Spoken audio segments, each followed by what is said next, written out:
نحمده ونصلی علی رسولہ الکریم اما بعد اعوذ باللہ من الشیطان الرجیم بسم اللہ الرحمن الرحیم ومن یشاقق الرسول من بعد ما تبین له الہدی ویتبع غیر سبیل المؤمنین نولیہ ما تولی ونصلہ جہنم وساءت مصیرا صدق اللہ مولانا العظیم۔ ہماری اس مجلس میں جو خاص عنوان یا موضوع ہے جس پر ہم کچھ گفتگو کرنا چاہ رہے ہیں، یہ بڑا حساس اور اہم مسئلہ ہے۔ حساس اس لحاظ سے کہ اسلاف پر تشنیع و تنقید، اس کا بازار بھی اسی لحاظ سے گرم ہے۔ اہم اس لحاظ سے کہ آج ہمارے ایمان اور عمل کی سلامتی چونکہ اسلاف کے ساتھ جڑی ہوئی ہے، اس لحاظ سے بھی زیادہ اہم ہے۔ آج جتنے اہل فکر لوگ ہیں یہ دو حصوں میں بٹتے چلے جا رہے ہیں۔ ایک طبقہ اپنے آپ کو جدیدیت سے وابستہ کر رہا ہے اور ایک طبقہ اپنے آپ کو روایت پرست یا روایت پسند ہونے کے ناطے سے وابستہ کر رہا ہے، اور پھر اسی طرح روایت پرست لوگ جدیدیت والوں پر طعن و تشنیع کرتے ہیں اور جدیدیت والے روایت پرست لوگوں کو طعن و تشنیع کرتے ہیں۔ اور حقیقت یہ ہے، جہاں تک میرے ذاتی مطالعے کا تعلق ہے، میں نے دونوں طرف کے دونوں طبقات کو گہری نظر سے دیکھا۔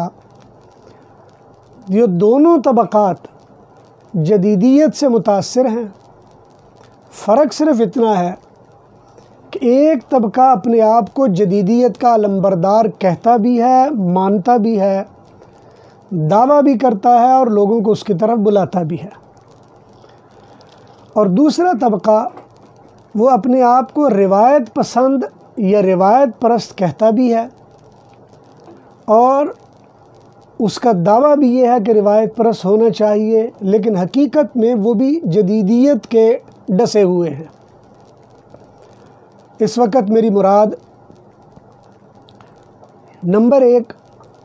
محترم جاوید احمد غامدی صاحب ہیں۔ جاوید احمد غامدی صاحب اور ان کا جتنا مکتب فکر ہے یہ بنیادی طور پر جدیدیت کے علمبردار ہیں۔ ان کا نقطہ نظر یہ ہے کہ ہمیں پرانے اور فرسودہ نظام فکر جو عقائد کی صورت میں تھا یا پرانا نظام عمل جو فقہی انداز میں تھا، اس میں بہت ساری تبدیلیاں کر لینی چاہیے اور اس کے بغیر دین پر عمل کرنا ممکن نہیں رہتا، اور آج کے دور میں ہمیں ضروری ہے کہ اس کے اندر تبدیلیاں کریں۔ اس وقت چونکہ میں فکری بحث کر رہا ہوں، میری کوشش یہ ہوگی کہ میں مثالوں کے ذریعے بات کو نہ الجھاؤں۔ اگر ضرورت پڑی تو بعد میں مثالوں میں الگ سے بات کر لی جائے گی۔ جاوید احمد غامدی صاحب کے بالکل برعکس ایک طبقہ ہے جن کے سرخیل جناب محمد دین جوہر اور جناب عقیل انصاری، اور اسی طرح کراچی میں ڈاکٹر جاوید اکبر انصاری اور ان کے تلامذہ، یہ وہ طبقہ ہے جو اپنے آپ کو روایت پسند کہتا ہے اور روایت پرستی کی حد تک اپنے آپ کو روایت پسند کہتا ہے، اور جدیدیت والوں پر کوئی بھی موقع طعن و تشنید یا تنقید کا اپنے ہاتھ سے جانے نہیں دیتا۔ ان کا اپنا پس منظر کیا ہے وہ ظاہر بات ہے مجھ سے زیادہ وہ ذاتی طور پر جانتے ہوں گے۔ یہ سارے کے سارے کالجوں یونیورسٹیوں کے فارغ التحصیل طلباء ہیں، ذی علم ہیں، اللہ نے شعور بھی دیا، فکر بھی دیا، صاحب سمجھ بھی ہیں، لیکن ان کا دعویٰ یہ ہے کہ ہم روایت پرست ہیں اور جدیدیت کے شدید ترین ہم مخالف ہیں۔ ڈاکٹر جاوید اکبر انصاری ساری زندگی کراچی یا باہر کے ملکوں میں یونیورسٹیوں میں معاشیات پڑھاتے رہے اور یہی ان کا اصل پورا پروفیشن رہا، اسی انداز سے انہوں نے اپنی زندگی گزاری۔ لیکن اللہ تعالیٰ نے ان کو دین کی طرف مائل کیا تو پھر دین کی طرف مائل بھی ہو گئے۔ اسی طرح ان کا پورا ایک طبقہ ہے، 8-10 لوگوں پر مشتمل جماعت ہے، اور جو پورے ملک میں فکری لحاظ سے مختلف مجالس منعقد کرتے ہیں، اور ان کا دعویٰ یہی ہوتا ہے کہ ہم لوگوں کو روایت کے ساتھ جوڑنے والے ہیں۔ لیکن کیا یہ روایت سے جوڑنے والے یہ روایت سے جوڑ رہے ہیں یا روایت کی بنیادوں کو کھودنے کے لیے دن رات ایک کیے ہوئے ہیں؟ میرے مختصر سے الفاظ میں چند باتیں آپ کی خدمت میں عرض کرنا چاہوں گا۔ پہلی بات تو یہ کہ اس پورے طبقے میں جو ڈاکٹر جاوید اکبر انصاری صاحب کے تلامذہ میں ہوں، ان کی اکثریت، یا جو محمد دین جوہر صاحب کے متعلقین میں سے ہوں، یا جو نادر عقیل انصاری صاحب کے متعلقین میں سے ہوں، یا جتنے بھی ان کے ہم فکر و ہم مکتب لوگ ہیں، یہ سارے کے سارے کالج اور یونیورسٹی سے تعلیم حاصل کر کے آئے ہیں، اور بعض دوست ان میں مدارس کے بھی آ کر مل گئے ہیں۔ اور مدارس کے طلباء کے مل جانے کا مطلب ہرگز یہ نہیں ہوتا کہ آپ روایت کے پرستار ہیں یا روایت سے لے کر چل رہے ہیں، چونکہ مدارس کے لوگوں کا آپ کے ساتھ ملنا گویا مدارس کی روایت کو چھوڑ کر وہ آپ کے ساتھ ملے ہیں، وہ آپ کی روایت میں شامل ہوئے ہیں۔ ایسا ہرگز نہیں ہوا کہ آپ اپنی روایت کو بدل کر مدرسے کی روایت کے ساتھ جڑے ہیں، یہ بالکل ایسا نہیں ہوا۔ اگر مدارس والے اپنی روایت بدل کر آپ کے ساتھ جڑے ہیں تو گویا مدارس والوں نے اپنی روایت بدلی ہے جو آپ کے ساتھ ملے ہیں۔ اب ایک جو عجیب بات ان دنوں میں سننے میں آ رہی ہے، اور سننے سے وہ تعجب بھی ہوتا ہے، اور یہ مختلف جگہوں سے سننے میں آئی۔ ایک دوست نے مولانا علی داؤد صاحب دامت برکاتہم جامعہ شفیعہ کے مفتی داؤد صاحب کے صاحبزادے ہیں اور صاحب علم اور ذی استعداد آدمی ہیں، انہوں نے بھی اس بات کی طرف متوجہ کیا کہ ایک عجیب ماحول بن رہا ہے، اور وہ یہ کہ یہ جدید روایتی طبقہ، میں ان کا نام جدید روایتی طبقہ رکھوں گا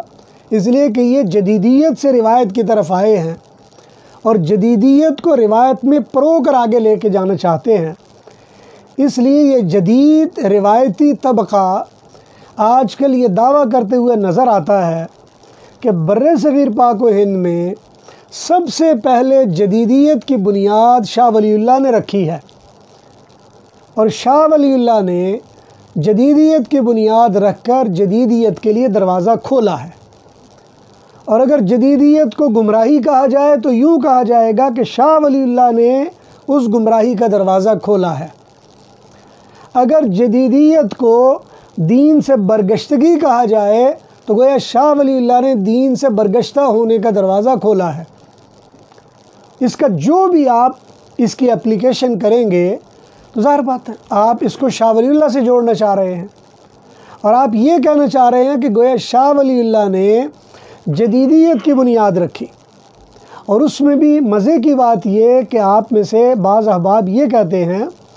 کہ جی شاہ ولی اللہ نے جو جدیدیت کی بنیاد رکھی ہے وہ انہوں نے قرآن کا ترجمہ کیا ہے، جبکہ ان کو وہ نہیں کرنا چاہیے تھا، اس لیے کہ روایتی طور پر جو ہمارا اسلام تھا وہ بغیر ترجمے کے چلا آ رہا تھا، اور ہم بغیر ترجمے کے آگے چل رہے تھے۔ جب قرآن کریم کا ترجمہ کر دیا تو گویا جدیدیت کا دروازہ کھول دیا۔ صحیح بات یہ ہے کہ اس میں اگر میں بڑی سوچ و بچار کے بعد کچھ چن کر لفظ لاؤں تو یہ کہہ سکتا ہوں کہ مجھے عقل کا ماتم کرنے کو جی چاہتا ہے کہ آپ روایت اور جدیدیت کے مفہوم کو بھی واضح نہیں کر پا رہے۔ سب سے پہلے ضروری ہے کہ آپ واضح کیجئے کہ جدیدیت کس کو کہتے ہیں، روایت پرستی یا روایت پسندی وہ کس کو کہتے ہیں، آپ پہلے یہ واضح کر لیجئے۔ اگر تو جدیدیت قرآن کے ترجمے کا نام ہے تو آپ ہی کے آنے والی اگلی نسل انشاءاللہ وہ یہ کہتی نظر آئے گی کہ جدیدیت کے بانی و مبانی اصل میں محمد کریم تھے، اس لیے کہ روایتی طور پر تو تورات موجود تھی، روایتی طور پر تو انجیل موجود تھی۔ اب یہ قرآن کریم کی صورت میں جدیدیت کا متعارف کروانے کی ضرورت کیوں پیش آئی؟ گویا محمد کریم نے ایک جدیدیت کی بنیاد رکھی اور لوگوں کو جدیدیت کی طرف لگا دیا ہے۔ آپ یہ کہنا چاہیں گے، گویا آئندہ زمانے میں آپ یہ کہنا چاہیں گے کہ محمد کریم کی نبوت اصل میں جدیدیت کی بنیاد ہے۔ اگر آپ جدیدیت پر تنقید کرتے ہوئے آگے بڑھ رہے ہیں تو آپ کی تنقید بڑے خطرناک پہلوؤں میں جا رہی ہے۔ لیکن اگر آپ نے جدیدیت اور روایت پسندی کا مطلب یہ لیا ہے کہ روایت پسندی یا روایت پرستی سے مراد وہ ہے کہ جو دین آپ کے پاس اجتماعی طور پر آیا ہے آپ اس کو اسی طرح لے کر آگے بڑھا رہے ہیں، تو یاد رکھیے یہ دین جو آج آپ کے پاس ہے یہ مختلف مدارج و مراحل طے کرتے ہوئے آپ کے پاس آیا ہے۔ محمد کریم کے زمانے میں حدیث لکھنے کا رواج نہیں تھا، یہ بخاری و مسلم نے حدیث لکھ کر جدیدیت کی بنیاد ڈال دی۔ اگر یہ جدیدیت گمراہی ہے تو گویا گمراہی شروع ہو گئی۔ آگے بڑھ لیجئے، قرآن کریم مدون نہیں تھا، حضور کے زمانے میں مصحف کی صورت میں صحابہ قرآن نہیں یاد کرتے تھے، بلکہ سارے صحابہ جس طرح آج ہمارے مدارس میں نابینا بچے قرآن حفظ کرتے ہیں وہ اسی طرح حفظ ہوتا تھا، ایک ایک دو دو تین تین لفظ وہ سیکھتے اور یاد کرتے تھے اور وہ آگے چل پڑتے تھے، اسی طرح ہوتا تھا۔ لیکن آگے بڑھ لیجئے، فقہ نام کی کوئی چیز حضور کے زمانے میں نہیں تھی، علم فقہ ایک جدیدیت کی بنیاد بن جائے گا۔ پھر آپ مجبوراً کہنے پر مجبور ہوں گے کہ جناب یہ فقہ تو اصل میں یونانی قانون سے یا لاطینی قانون سے متاثر ہو کر مدون و مرتب کی گئی ہے۔ اس لیے میرا محترم پہلے جدیدیت کی بنیاد واضح کر لیجئے کہ آپ کی جدیدیت سے مراد کیا ہے۔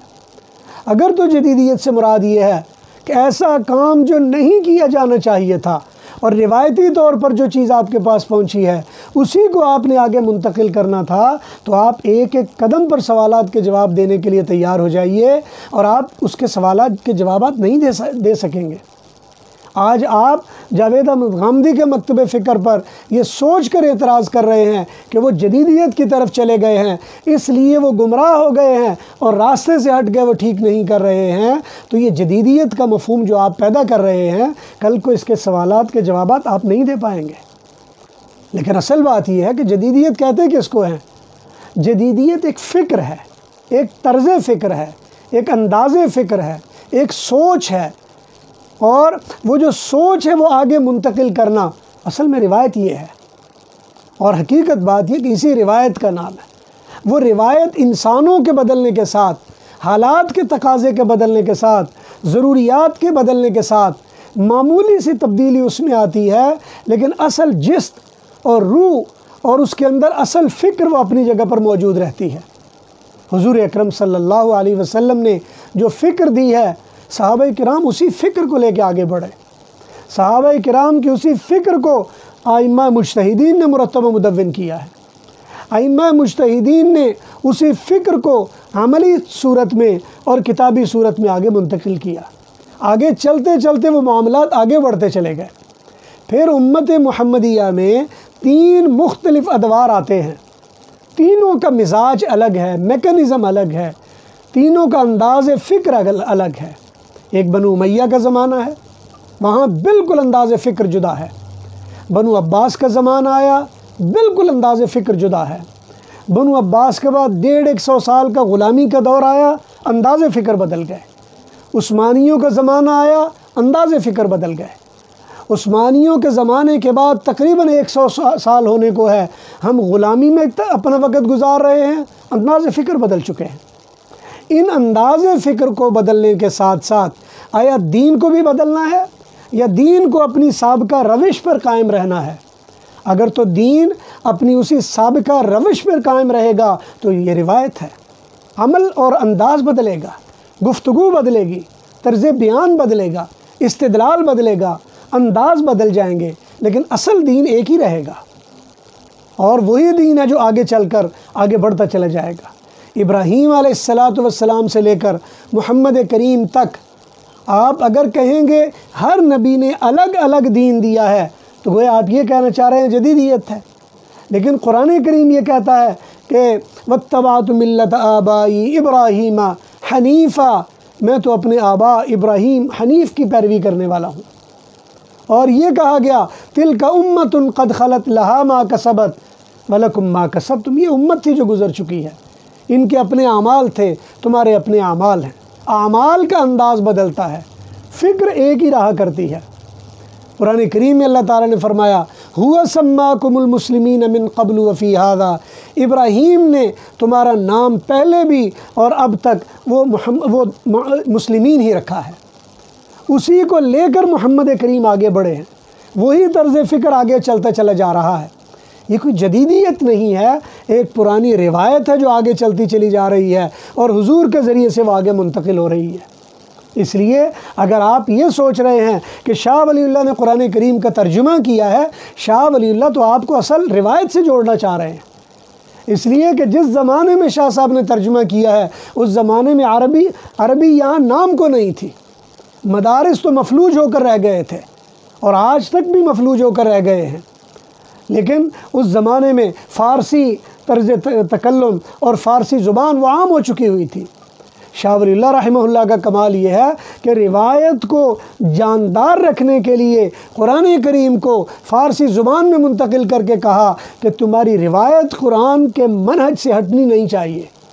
تو قرآن کریم روایت جو روایتی منہج ہے اس کا منبع اور ماخذ ہے، اسی طرح جو احادیث ہیں وہ منبع اور ماخذ ہماری روایت کا ہے، اس لیے موطا کا ترجمہ انہوں نے متعارف کروایا۔ فقہی مدارج و مسالک یہ ہماری روایت کا منبع اور منہج ہیں، اسی لیے مصوّع اور مصفّہ نامی تشریح کر کے انہوں نے اس سے متعارف کروایا۔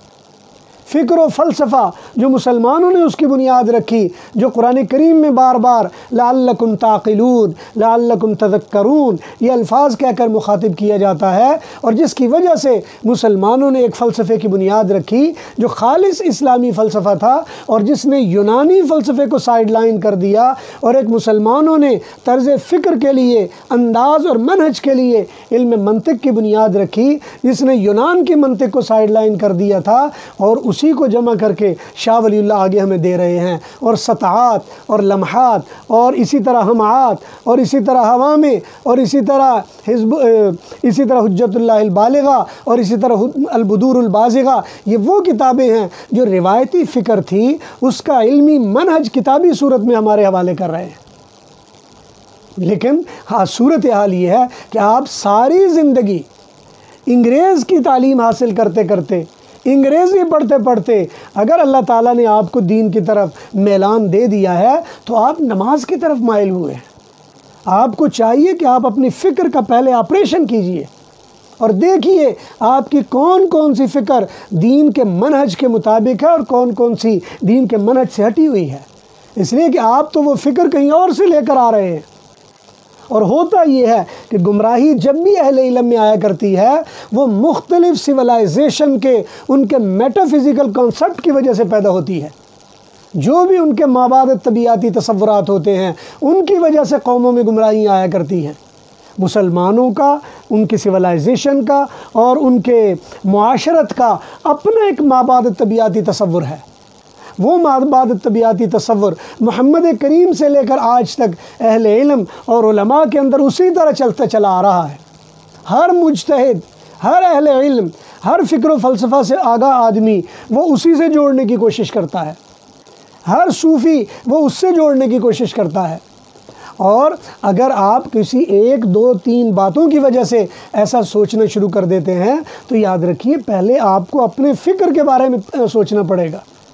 پھر بعض جگہوں پر تحریروں میں یہ دیکھا کہ جناب مولانا عبید اللہ سندھی ہیں، انہوں نے جدیدیت کو اس میں گھسیڑ دیا ہے، چونکہ وہ یورپ میں گئے تو بڑے وہاں سے متاثر ہو کے آ گئے اور انہوں نے یہ کام کر دیا ہے۔ حالانکہ مولانا عبید اللہ سندھی اس زمانے میں شاہ ولی اللہ کے عملی فکر کا بہترین ہمارے سامنے نمونہ ہے۔ ان کا اپنا کہنا یہ ہے کہ اگر میں نے شاہ ولی اللہ کو نہ پڑھا ہوتا تو میں یورپ اور جدید ترین زمانے میں جا کر میں کب کا گمراہ ہو چکا ہوتا۔ شاہ ولی اللہ کا وہ منہج اور فکر ہے جس نے مجھے گمراہی سے بچایا ہے۔ تو اس لیے آج بڑے آسانی سے یہ کہہ دینا کہ جناب شاہ ولی اللہ نے چونکہ فلاں کام کیا ہے تو وہ جدیدیت ہے۔ اب تھوڑا پیچھے چلے جائیں گے تو آپ کہیں گے مثنوی ہے مولانا روم نے چونکہ مثنوی لکھی تو یہ ایک جدیدیت آ گئی ہے۔ آپ تھوڑا سا اور پیچھے چلے جائیں گے کسی اور کو مورد طعن بنا دیں گے، تھوڑا اور پیچھے چلے جائیں گے کسی اور کو طعن بنا دیں گے۔ سب سے پہلے مہربانی فرما کر آپ اپنی جدیدیت کو پیوریفائی کر لیجئے کہ آپ کی جدیدیت آئی کہاں سے ہے، یا آپ جس روایت کا نام لے رہے ہیں یہ روایت چلی کہاں سے ہے، اس کی بنیادیں ہیں کیا، آپ کی روایت کے بنیادی مصادر کیا ہیں، اس کا پیراڈائم کیا ہے پیچھے جس پر وہ آپ کی روایت قائم ہو رہی ہے۔ اگر تو آپ کی روایت ایسی ہے کہ وہ جبرائیل امین نے آپ کو بتائی تو ظاہر بات ہے میں اس میں کچھ کہہ نہیں سکتا، اس میں آپ سے احتراماً یہی کہوں گا کہ بھئی پھر آپ کی روایت آپ کو مبارک ہو، ورنہ یہ یاد رکھیے کہ روایتی فکر آج اسی طرح محفوظ اور معلوم ہے، یہ پوشیدہ نہیں ہو گئی ہے، اور یہ روایتی فکر ہی ہے جس میں ہمیشہ ہر مجتہد آیا جس نے اس روایتی فکر میں جان ڈالی ہے، وہ علمی جان ڈالی، وہ استدلالی جان ڈالی ہے، یا وہ فکری جان اس نے ڈالی ہے۔ تو اس لیے شاہ ولی اللہ تو وہ آدمی ہیں ایسے وقت میں جب آپ کی مسلمان اسلامی معاشرت یا اسلامی روایت ہندو روایت کے اندر مرج ہو کر وہ کل معدوم ہونے جا رہی تھی اور وہ ختم ہونے جا رہی تھی، شاہ ولی اللہ نے اس میں ایک نیا بوم پیدا کر دیا ہے اور نئے سرے سے اس میں ایک جان ڈال دی ہے کہ جس کی وجہ سے وہ نئی روایت دوبارہ سے مسلمانوں میں آج تک کسی حد تک نظر آ رہی ہے۔ ورنہ حقیقت بات تو یہ ہے کہ 150 سالہ غلامی، اور اس سے پیچھے چلے جائیں یہ تو مسلمانوں کی 150 سالہ غلامی 100 سالہ غلامی ہے، مسلمانوں کی بر صغیر پاک و ہند میں 200 سالہ یا 250 سالہ غلامی ہے۔ اس غلامی میں تو بچا کچھ نہیں کرتا، دنیا نیست و نابود ہو جایا کرتی ہے۔ آپ یونان اور روم کی تاریخ اٹھا کر دیکھ لیجئے، روم اور یونان جو کسی وقت میں فلسفہ کے دنیا میں امام ہوا کرتے تھے، آج ان کا نام و نشان تک مٹ کر رہ گیا ہے۔ جو یونان کسی زمانے میں افلاطون و ارسطو کے فکر پر فخر کیا کرتا تھا، آج میرا خیال ہے اس یونان میں ارسطو اور افلاطون کو جاننے والا کوئی نہیں ملتا ہوگا، اس لیے کہ یہ روایت سے کٹے ہوئے لوگ ہیں۔ انہوں نے اپنی روایات وقت بدلنے کے ساتھ بدلی اور نتیجہ ختم ہو گیا۔ اور یاد رکھیے اسلام اتنے مشکل ترین حالات گزارنے کے باوجود 250 سالہ غلامی، ایک دن میں 500 علماء کو دہلی کے باہر لال قلعے پر پھانسیاں دے کر انگریز نے یہاں اسلامی روایت کو ختم کرنے کی کوشش کی، لیکن اس روایت کو آج بھی سینے سے لگایا ہوئے ایک مخصوص محدود طبقہ اگر نظر آتا ہے بر صغیر میں تو وہ اہل علم ہمارے علماء اور مولوی طبقہ ہے۔ لیکن بڑی آرام سے آپ کسی یونیورسٹی سے اٹھتے ہو، کسی کالج سے اٹھتے ہو، آپ کسی ادارے سے اٹھتے ہو اور وہاں سے آپ کو پتہ چلتا ہے مسواک کے یہ فائدے ہیں، آپ کو پتہ چلتا ہے داڑھی رکھنے کا یہ فائدہ ہے، آپ کو پتہ چلتا ہے ٹوپی پہننے کا یہ فائدہ ہے، آپ کو خیال آتا ہے ہماری روایت تو اصل میں یہ ہے۔ بابا یہ روایت کی 2-4 چیزیں ہیں، یہ پوری روایت نہیں ہے۔ پوری روایت ایک دین کا نام ہے جو انسانوں کے ظاہر، انسانوں کے باطن، انسانوں کے عمل، انسانوں کے کردار، انسانوں کے اجتماع کے بارے میں بات کرتا ہے۔ روایت اس کو کہا جاتا ہے۔ آپ خالی ٹوپی پہن لیں یا ٹوپی میں بھی کوئی مخصوص رنگ پہن لیں، یا آپ ایک مسواک کر لیں، یا آپ ایک مخصوص انداز میں داڑھی رکھ لیں، یا آپ اپنے تعلیم دینے کے لیے اپنے کلاس روم کا ایک سٹائل مخصوص کر لیں، یا لباس کا ایک مخصوص انداز اختیار کر لیں، یہ روایت نہیں، یہ روایت کے اجزاء ہیں۔ اور روایتی اجزاء اور چیز ہوا کرتی ہے، ورنہ روایت ایک ایسی فکر کا نام ہے جو ذہنوں کے ذریعے وہ آگے منتقل ہوا کرتی ہے۔ تو اس لیے میری دعا ہے اللہ تبارک و تعالیٰ سے کہ اسلاف نے جو طرز فکر ہمیں دیا